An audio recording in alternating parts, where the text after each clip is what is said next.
नमस्कार। शक्ति तंत्र में आपका स्वागत है। जब मेरी स्वप्न साधना सिद्ध हो गई तो माता स्वप्नेश्वरी मुझे स्वप्न के ही माध्यम से मुझ पर जो भी संकट आने वाले थे वह मुझे स्वप्न के माध्यम से सचेत कर दिया करते थे। और मैं अगर जिस व्यक्ति के विषय में अगर सोचता था तो उनके विषय में भी वह मुझे स्वप्न के माध्यम से बता दिया करते थे। इस तरह से मुझे बहुत सारे भूत प्रेत, बहुत सारी शक्तियाँ मेरे संपर्क में आने लगी और मुझे दिखने लगी, यहाँ तक कि मेरे रूम के अंदर तक भी पहुँच गए। कई बार तो जो भूतनी है वह मेरे बिस्तर पे आकर वो सब चीज कर गई। इस हद तक मैं बेहद ही परेशान हो गया। मैं अब सोचने लगा कि अब मैं क्या करूं। मुझे कुछ भी समझ में नहीं आ रहा था। तभी एक पंडित था।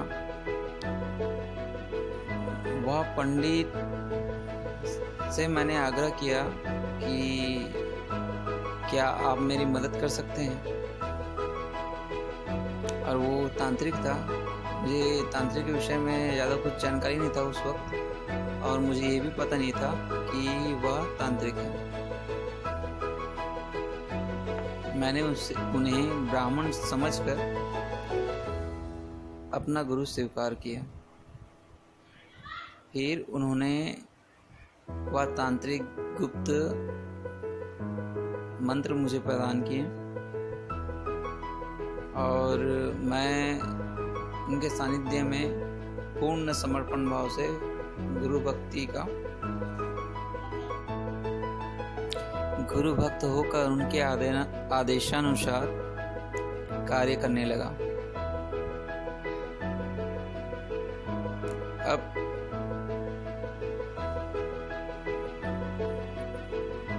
मेरे गुरु ने मुझे कहा कि उस वक्त मेरी जो दीक्षा थी वह पूर्ण हो गई। अब मेरा गुरु जो कहने लगा कि देखो, जब तक तुम बुराई से हाथ नहीं मिलाओगे तब तक तुम अधूरे होगे और तुम आगे बढ़ ही नहीं पाओगे। मैं शुरू से ही सत्य का साथ देते हुए आया हूँ और मैं कभी भी बुराई को स्वीकार ही नहीं किया हूँ। यहाँ पे हम लोग ग्रामीण भाषा में टोनही कहते हैं, जिनके साथ मुझे मिलना था मेरे गुरु के आदेशानुसार, और मैं इसे स्वीकार नहीं किया क्योंकि इसमें दो तरीके से संबंध स्थापित करना होता है। एक होता है सहशरीर, दूसरा है सूक्ष्म शरीर। अगर आप सहशरीर के साथ उनके साथ संबंध स्थापित कर लेते हो तो इसमें एक दूसरे की विद्या का आदान प्रदान होता है। इससे क्या है, आपकी वह पत्नी स्वरूप होकर आपकी विद्या को धारण करेगी, आप उनके पति स्वरूप होकर यह विद्या धारण करेंगे।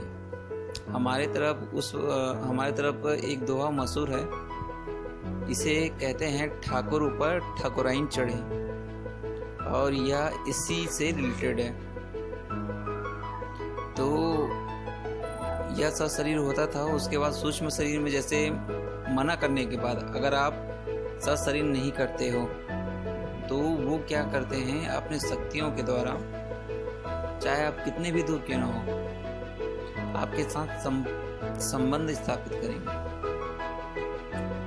जैसे ही आपके साथ संबंध स्थापित हो जाएगा तो आपकी आधी ऊर्जा, जितने भी आपने जब तब हवन जो भी किया होगा, उसका पूर्ण फल उनको मिलता जाएगा, आप जितने भी प्रयत्न करोगे। तो मैंने मना कर दिया, तो मेरे साथ यह प्रयोग हुआ।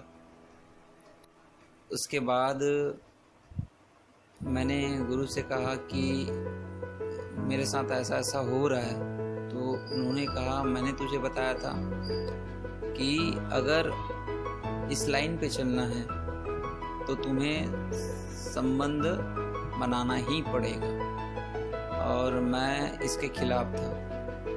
मैं संबंध स्थापित नहीं करूँगा, चाहे कुछ भी हो जाए।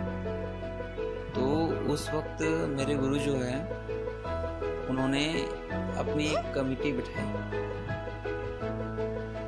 तो जितने भी काला जादू करने वाले टोनी हैं, उनके साथ रात्रि 12 बजे खंडर के पास वो लोग आपस में मीटिंग बिठा के आपस में बात किए, और उसके बाद सभी मिलकर मुझ पर मारण प्रयोग कर दिया। मैं अपने गुरु की पूरी स्थिति जानता था, उनकी हर एक बात, कि उन्होंने कहाँ पे जाके क्या किया, कैसे किया, किस तरह से किया। तो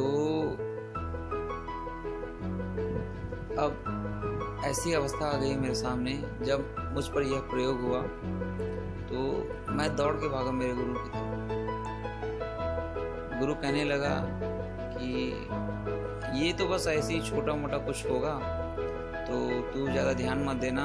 और मैं दिन ब दिन जो है बहुत ही ज़्यादा परेशान होने लगा। मेरे सर फटने लगे, मेरी मनोस्थिति, शारीरिक कमजोरी, मैं वह जो हाल है जो मुझ पर बीत रहा था वो मैं आपको बता ही नहीं सकता, क्योंकि वह शब्द ही नहीं है मेरे पास। ऐसे मुझे अनुभव हो रहा था। तो गुरु जो है बार बार मुझे देख के हंसता था। मुझे बिल्कुल समझ में नहीं आता कि ऐसा क्यों हो रहा है। फिर उस वक्त मैंने शिव जी पर जल चढ़ाया, और जल चढ़ाकर मैं सोच ही रहा था कि तभी माँ का दर्शन हुआ मुझे, माँ काली का। और फिर मैं उनके सानिध्य में चला गया। इसके बाद परिणाम यह हुआ, जितने भी उनके जो भी मारण प्रयोग किए थे मुझ पर, उसका पूरा काट हो गया, और मैंने उनका मंत्र ही त्याग दिया। फिर मैंने दूसरे गुरु से दीक्षा प्राप्त की, लेकिन यह मेरा पहला गुरु जो है, उनके कान में ऐसा मंत्र फूंक दिया कि वह दूसरा गुरु भी मेरे साथ गलत कर दिया दीक्षा लेने के बाद। उसके बाद से मैं माँ के भक्ति में ही पूर्ण रूप से समर्पित हो गया, और माँ ने मुझे बहुत सारी चीज़ प्रदान किए हैं, जिसके विषय में मैं आपको आगे बताऊंगा कि उन्होंने मुझे कौन सी साधनाएं प्रदान की और मैंने आगे क्या क्या किया। ये सब आपको पूर्ण जानकारी मैं आपको दूंगा। तो इसमें यह होता है कि आप कभी भी गुरु बनाते वक्त उनके विषय में आप अच्छे तरीके से जान लें। अगर आपकी आत्मा गवाह नहीं देता उन्हें गुरु स्वीकारने में, तो आप बिल्कुल भी उनसे दीक्षा मत लीजिए, क्योंकि गुरु के ऊपर पूर्ण विश्वास ये आपका सही रहेगा, लेकिन गुरु अगर आपके ऊपर विश्वास नहीं करेगा तो वो किसी काम का नहीं है। गुरु जो है ईश्वर तुल्य होता है,